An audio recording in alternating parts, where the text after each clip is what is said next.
Hello student, I am biology expert for NEET UG category.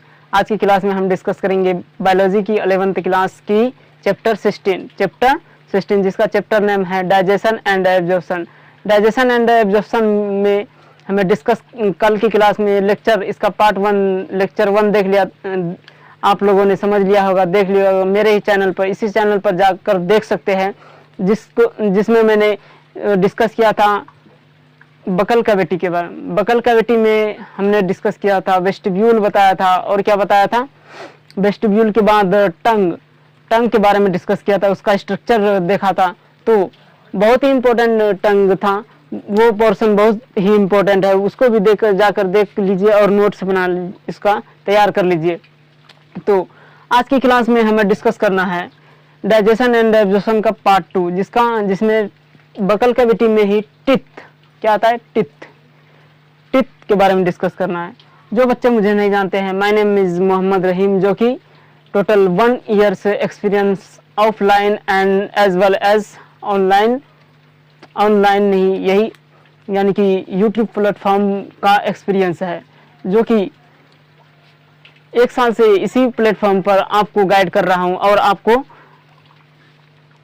आगे guidance करके आपको आगे बढ़ा रहा हूं। तो चलो ज़्यादा समय ना लेते हुए मैं इस क्लास को अभी स्टार्ट कर दिया देता हूँ। So we are going to start से digestion and absorption. Digestion and absorption.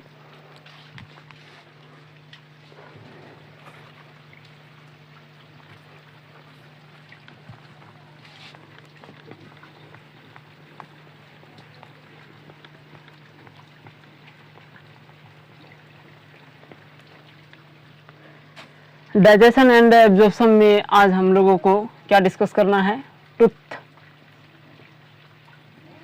चलो ऊपर दिखाई नहीं देगा, थोड़ा नीचे लिखते हैं। टूथ वाला पोर्शन, टूथ, एक से अधिक टूथ क्या कहलाता है, टिथ। एक से अधिक दांत है, एक से अधिक दांत, टिथ क्या कहलाता है, टिथ। एक दांत क्या कहलाता है, टूथ। समझ गए। सो इसके लिए जो टर्म यूज होती है, इसके लिए ये जो टर्म यूज होती है, that is called as dentition. Dentition देखिए, आपका जो टूथ है वो क्या है, they are embedded in sockets of jaw bone. यानी कि आपका जो टूथ है वो ऐसा नहीं कि पूरा का पूरा पोर्शन बाहर ही दिखाई दे रहा है, जो दिखाई दे रहा है उतना सा ही नहीं, आधा पोर्शन आपका हिडन पोर्शन है, आधा आपका विजिबल पोर्शन है। जो यानी कि आधा पोर्शन जो आपको दिखाई दे रहा है वो क्या है, विजिबल, और जो नहीं दिखाई दे रहा वो अंदर की ओर धसा हुआ है, जो बोन्स के अंदर धसा हुआ है। इसीलिए हम बोलते हैं कि उसके लिए जो नाम आता है, they are embedded in sockets of jaw bone. इसके लिए जो टर्म आती है थिकोडोंट डेंटिशन, इसको हम बोलते हैं थिकोडोंट डेंटिशन। थिकोडोंट डेंटिशन, थिकोडोंट में यानी कि they are embedded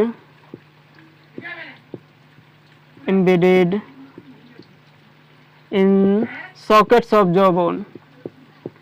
sockets of jaw bone, आपका जो टूथ है वो क्या है, सॉकेट्स के अंदर धसा हुआ है। समझ गया।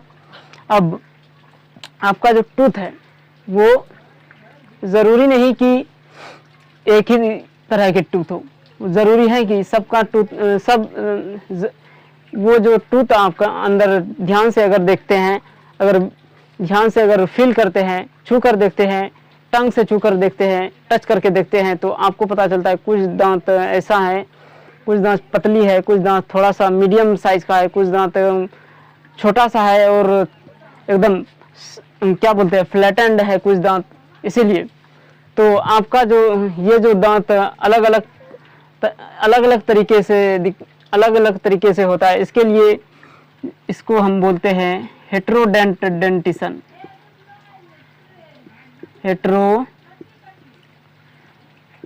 Heterodont dentition, heterodont dentition. हेटेरोडोंटोडेंटिसन कौन कौन सा होता है?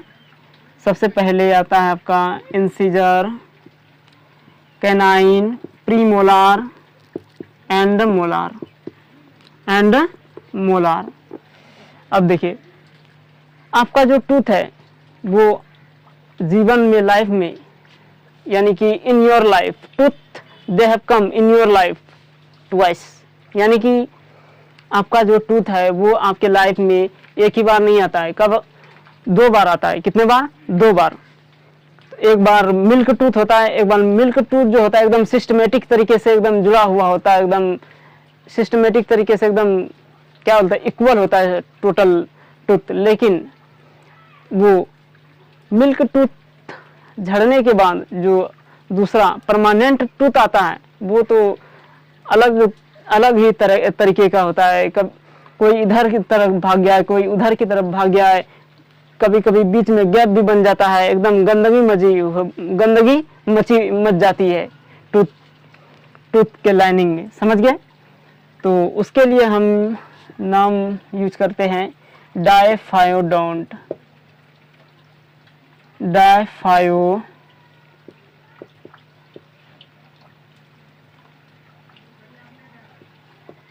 उसके लिए नाम यूज होती है डायफायोडोंट, यानी कि आपका जो टूथ है,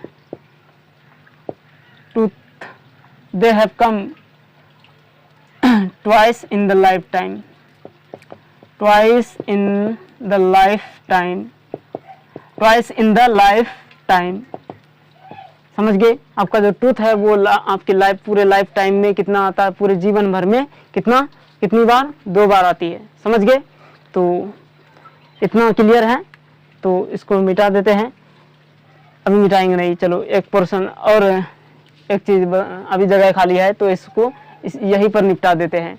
अब टूथ का एक स्ट्रक्चर देख लेते हैं। टूथ का स्ट्रक्चर यहाँ बना लेते हैं।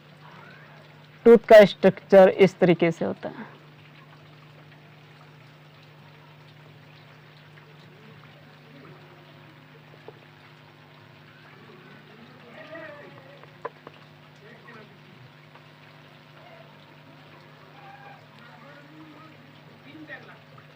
टूथ का स्ट्रक्चर बिल्कुल इस तरीके से होता है, इस तरीके से प्रेजेंट होता है। चलो थोड़ा सा बड़ा हो गया, इधर थोड़ा सा छोटा होता है। इधर क्या होता है? छोटा होता है। इधर भी क्या होता है? इधर छोटा होता है। ये जो टूथ पोर्शन है, यहाँ से एक कवरिंग होती है। किसका? ये आपके बॉडी का सबसे हार्डेस्ट पार्ट है। क्या है? Hardest substance in your body. The hardest substance of your body that is called as, इसको क्या बोलते हैं? इसको बोलते हैं enamel. That is called as enamel. क्या बोलते हैं? इनामेल। दिखाई दे रहा है कि नहीं? कि इधर लिखो। चलो नहीं दिखाई देगा। Enamel, that is called as enamel. समझ गए? अब देखिए उसके बाद जो ये इस तरीके से दिखाई दे रहा है आपको, उसके बाद जो पोर्शन आता है टूथ का, वो भी हार्डेस्ट सब्सटेंस ही होता है, लेकिन इनामेल के जैसा हार्डेस्ट नहीं होता है। तो उसको हम बोलते हैं dentine. That is called as dentine. अब देखिए डेंटाइन के बीच में एक खाली जगह, बिल्कुल एक कैविटी दिखाई दे रही होगी। क्या दिखाई दे रही है? कैविटी। उस कैविटी को हम बोलते हैं pulp cavity. That cavity is called as pulp cavity. Pulp cavity क्या बोलते हैं? Pulp cavity. अब देखिए यहाँ से एक ब्लड वेसल से निकलती है कुछ, जिससे हमें सेंसिटिविटी फील होती है कि दांत में कुछ टच कर रही है। समझ गए? अब इसके बारे में पता चल गया। अब हम डिस्कस करेंगे कि यहाँ से यहाँ से यहाँ वाला जो पार्ट होता है that is called as crown. क्या बोलते हैं इसको? क्राउन। क्या कहलाता है? क्राउन। और यहाँ से यहाँ वाला जो पार्ट है the upper portion is called as crown, the lower portion is called as root. क्या बोलते हैं इसको? रूट। लेकिन ये बीच वाला जो पोर्शन है इसको बोलते हैं नेक रीजन। क्या बोलते हैं? Neck region. अंडरस्टैंड? क्लियर है? अब देखिए टोटल चीज क्लियर हो गया। अब इसको हम इसको मिटा देते हैं, इसको नोट कर लो। चलो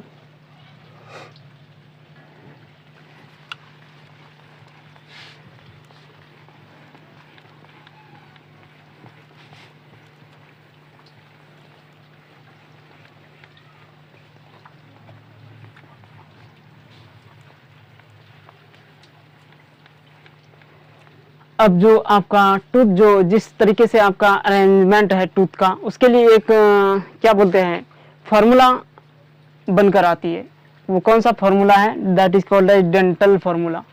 कौन सा formula? Dental formula. Dental formula. Dental formula में क्या है? कौन सा है डेंटल फॉर्मूला? कैसा है डेंटल फॉर्मूला? देखिए किस तरीके से है डेंटल फॉर्मूला। यानी कि सबसे पहले हम टूथ का स्ट्रक्चर बना लेते हैं।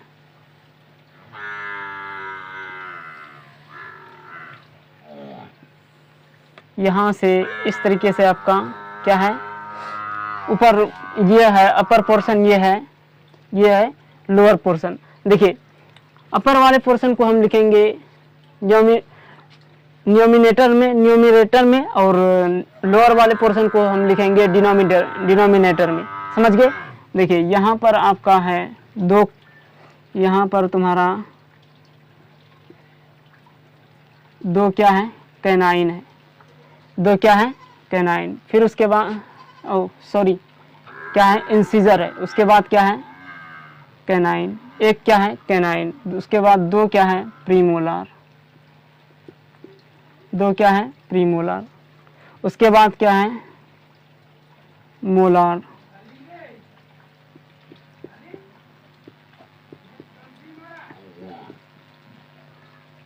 तीन मोलार है। तीन मोलार। दो कैनाइन, दो इंसिजर, एक कैनाइन और दो प्रीमोलार एंड थर्ड यानी कि 3 मोलार। समझ गए?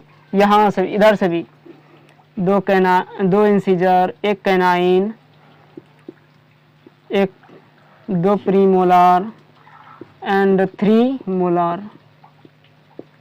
मोलार। इसके लिए फॉर्मूला देखो आता है क्या? Incisor, canine, premolar and molar upon incisor, canine, premolar and molar.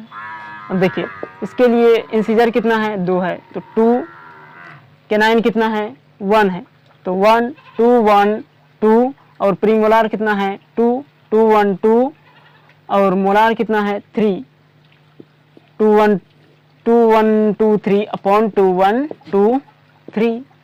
Understand? Clear है? इतना यही है हमारा डेंटल फॉर्मूला। क्या है? ये आपका परमानेंट डेंटल फॉर्मूला है। परमानेंट। अब देखिए आपका जो टूथ है, चलो इसको मिटा देते हैं, इसको नोट कर लो।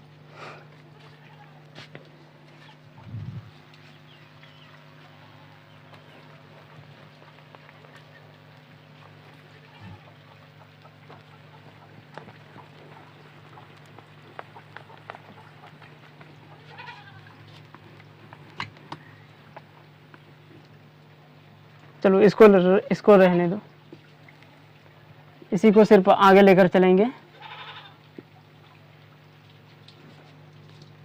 ये हमारा डेंटल फॉर्मूला। डेंटल फॉर्मूला समझ गए? 2 1 2 3 अपॉन 2 1 2 3। अब उसके बाद आता है हमारा, उसके बाद आता है कि टूथ जो है आपका इंसिजर कितना है? इंसिजर कैनाइन, सॉरी ब्लैक से ही लिख लेते हैं, incisor, canine, premolar, premolar and molar. कितना है? पहले ये जो आपका टूथ है कितना है? कितना है? इंसीजर कितना है? इंसीजर 2 है, 2। कैनाइन कितना है? 1। प्रीमोलार कितना है? 2। मोलार कितना है? 3। ये क्या है आपका? Permanent tooth. क्या है? परमानेंट, परमानेंट टूथ है। ये क्या है? Permanent.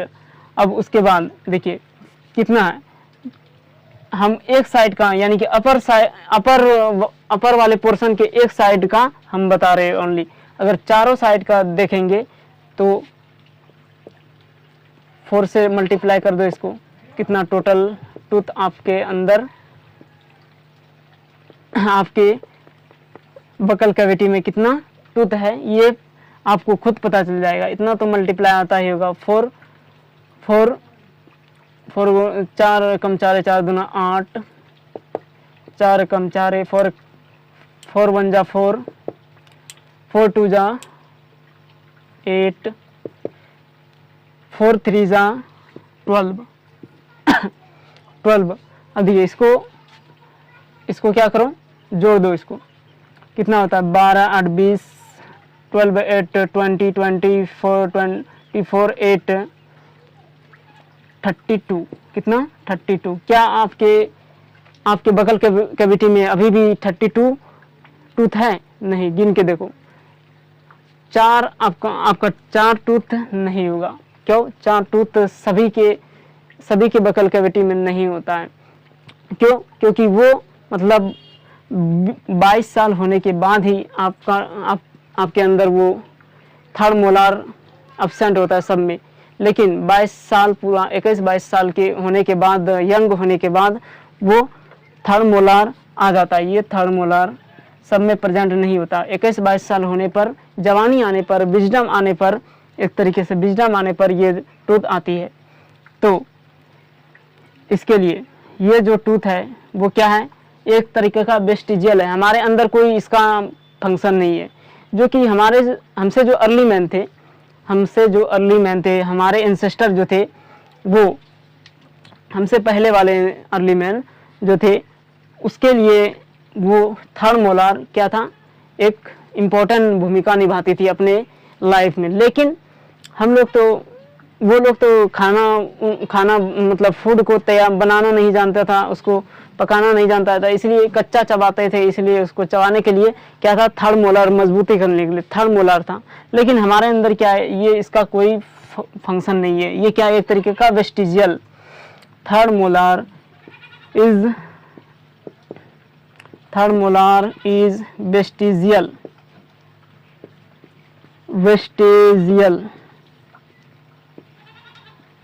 Third molar is vestigial. ये क्या है? एक तरीके का विजडम टूथ। विजडम आने पर ही ये टूथ आता है। समझ गए? अब देखिए, तो आपके अंदर कितना टूथ हो सकता है? 28 यानी कि 28 टूथ है। अब देखिए ऐसा भी होता है कि मतलब आपके यानी कि पहले ही मैं बताया था कि आपके पूरे लाइफ टाइम में टूथ कितने बार आती है? 2 बार। कितनी बार? 2 बार। ये तो परमानेंट टूथ है। लेकिन अब हम बात करेंगे मिल्क टूथ के बारे में। मिल्क टूथ नहीं दिखाई दे रहा है।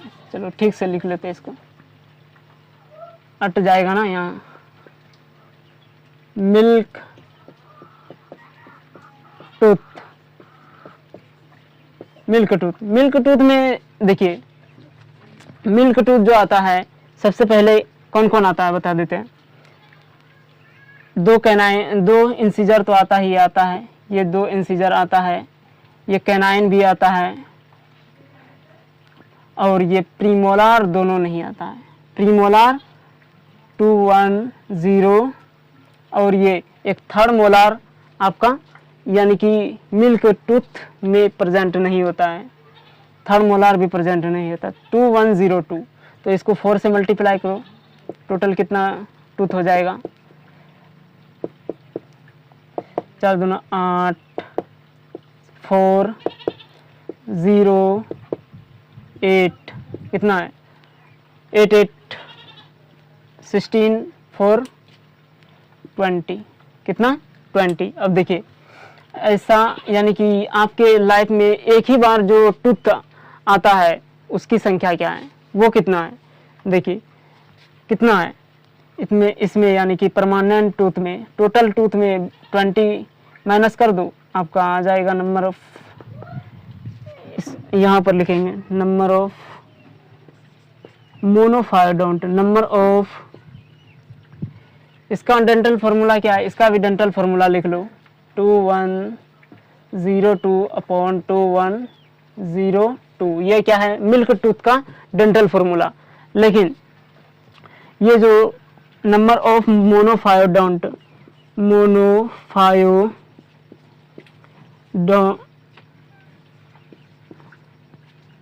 नंबर ऑफ मोनोफायोडोंट, ये जो टूथ है, ये जो टूथ है वो सिर्फ एक ही बार आपके लाइफ में आता है, सिर्फ only one time is coming, one time is comes. देखिए number of monophyodont, total tooth कितना है? 32, उसमें मिल्क टूथ यानी कि 20 माइनस कर दो तो कितना आ जाएगा? 12 कितना आ गया?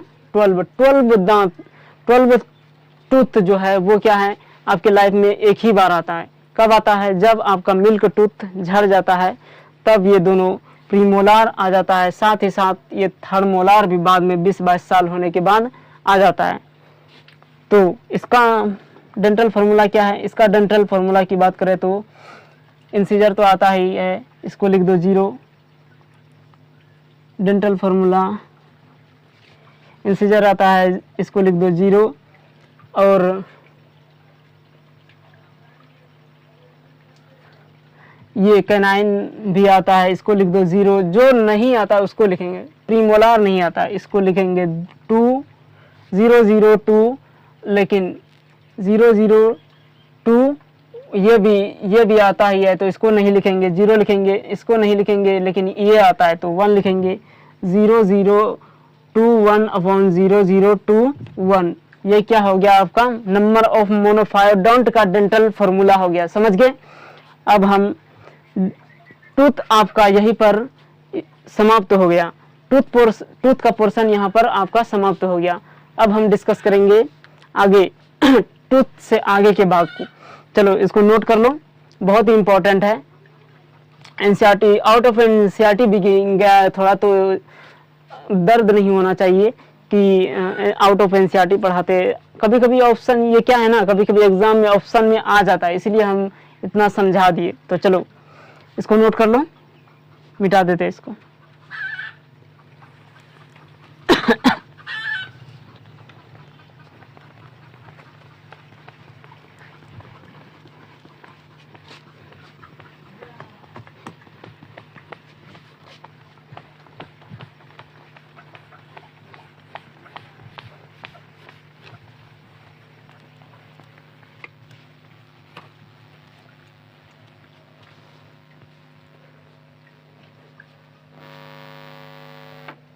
देखिए अब हम डिस्कस करेंगे किसके बारे में?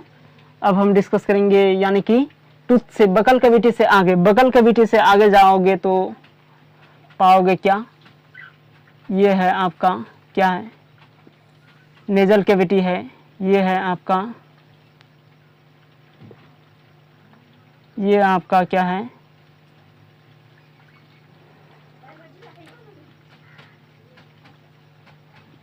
ये नेजल कैविटी, ये बकल कैविटी, ये नेजल कैविटी, ये क्या है? नोज। यहाँ से क्या जाती है? हवा अंदर जाती है, कल भी बताया था मैंने। यहाँ से क्या होता है? ये क्या है? माउथ। यहाँ से फूड भी जाता है as well as as well as हवा भी जाती है, समझ गए। तो ये है आपका ट्रेकिया, क्या है ट्रेकिया, ये है इसोफेगस, क्या है इसोफेगस, यानी कि इन दोनों the common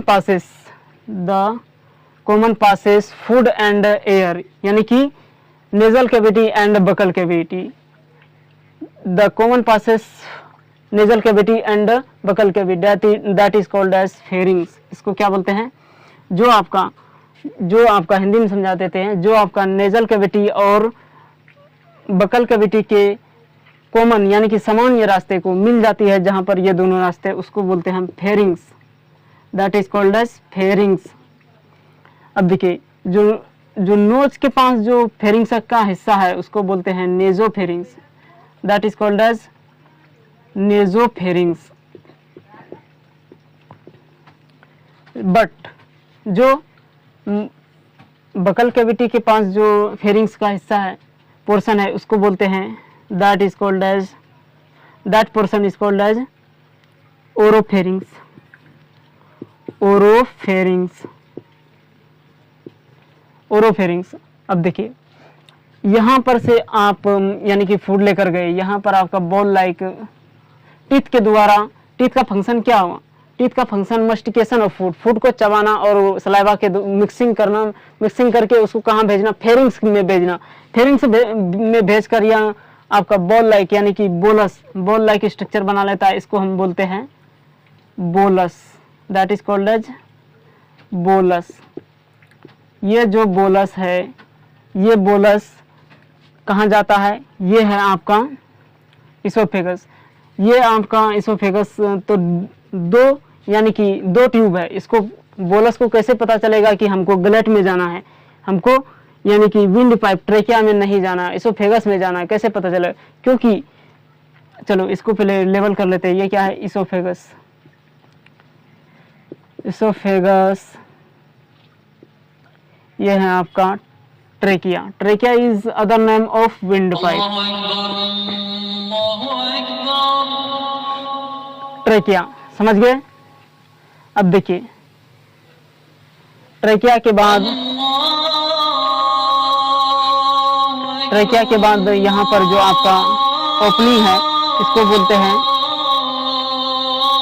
glottis, that is called as glottis, opening of trachea that is called as glottis. और इसकी ओपनिंग यानी कि इसोफेगस के ओपनिंग को opening of oesophagus that is called as, रुको अभी थोड़ा सा जरूरी इसलिए अभी ब्रेक थोड़ा सा 1 सेकंड के लिए।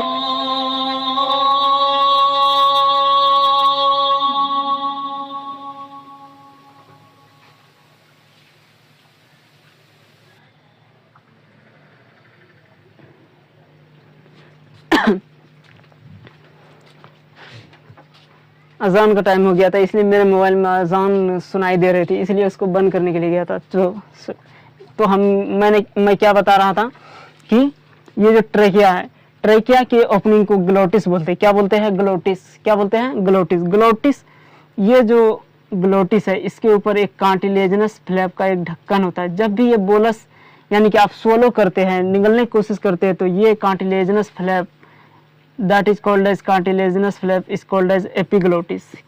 इसको क्या बोलते हैं? एपी, दूसरे कलर से लिख लेते हैं, epiglottis. Epiglottis, a cartilaginous flap is called as epiglottis. Epiglottis क्या करता है? इस यानी कि ट्रेकिया के ओपनिंग को ये ब्लॉक कर देती है, सोलो करते हैं, तो ये बोलस किस में चला जाता है? गलेट में चला जाता है। किस में चला जाता है? गलेट में चला जाता है। गलेट में चला जाता है। इतना क्लियर है? अब देखिए एपिग्लोटिस का क्या फंक्शन है। एपिग्लोटिस का फंक्शन, एपिग्लोटिस की फंक्शन की बात करें, it will prevent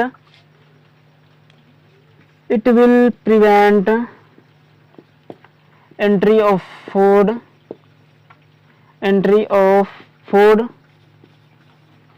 into the trachea.